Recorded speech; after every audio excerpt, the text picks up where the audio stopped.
Young women in South Africa are at a great risk of being infected with HIV. Recent studies have revealed that HIV infection prevalence in the age group of 15 to 24 years was higher in women than in men of the same age. Experts believe prevalence in this country is a result of several factors, which include poverty, violence against women, cultural limitations that promote intergenerational sex, and non-condom use, among others. Sibongile Tshabalala-Madlala is the Treatment Action Campaign's national chairperson, who joins us live. Sibongile, very concerning age group as we look at the trend in this group being very vulnerable to HIV risk factors. What are the contributing factors? Hi, thank you for having me in your show. Yes, the contributing factors is that there's less attention that is focusing on young people. We know that there are programs that are talking to young people, but the question is that young people need the programs that we are delivering to them.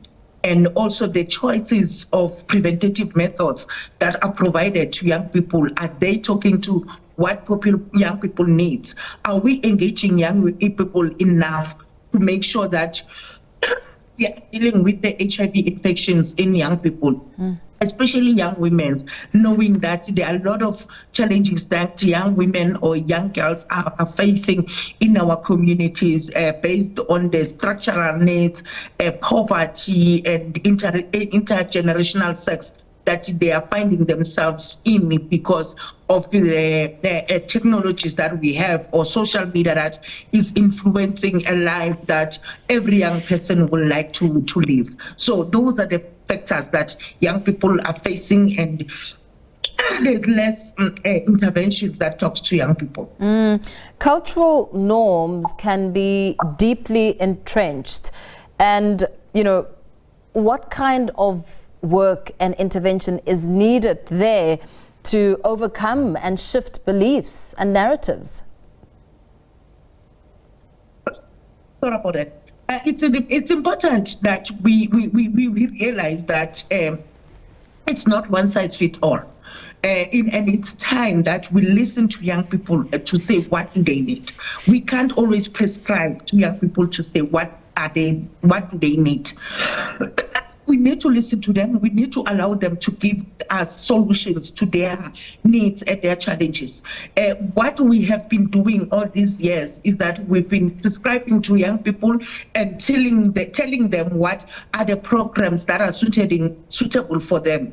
But we never allowed young people to lead their own programs. So we never have that enough space for young people to be able to give us what they really need. When we engage with more young people, they say, please, we want our parents to talk to us.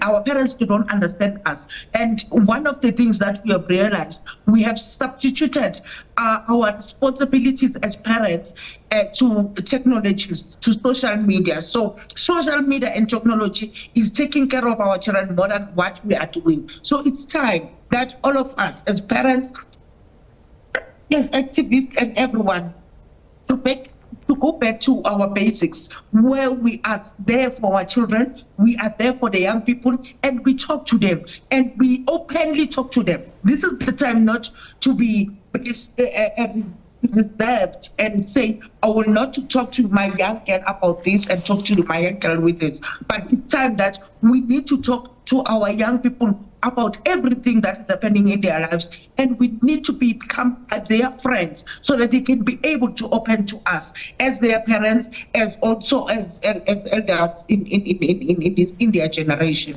What about access to services? I mean, many still talk about facing stigma or a lack of confidentiality when seeking sexual health services at health facilities.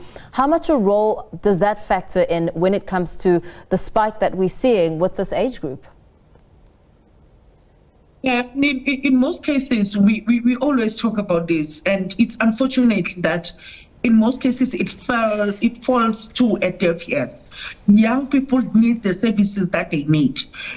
We've been calling for youth-friendly services, and if you can go to any clinic around South Africa, you'll find that there are no young people that are providing services to young people.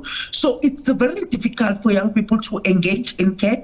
It's very difficult for young people to go to our health facilities because the health facilities are dominated by people who are older, who they are not talking their language, who they are unable to talk to them. So we need to change the status quo. We need to be adaptive. We need to listen. We need to accept that the era that we are living in, it needs us not to be parenting in that way that we've been parented as our generation. But it's time now we give young people space. We need to acknowledge that they are independent and they have their needs as they are, and also we need to accept that they need to be listened to more than what we've known or what we've been experiencing in the previous year. Very well. Thank you so much for speaking to us this evening. Sibongile Tshabalala-Madlala is the Treatment Action Campaign's National Chairperson. Thank you for your time.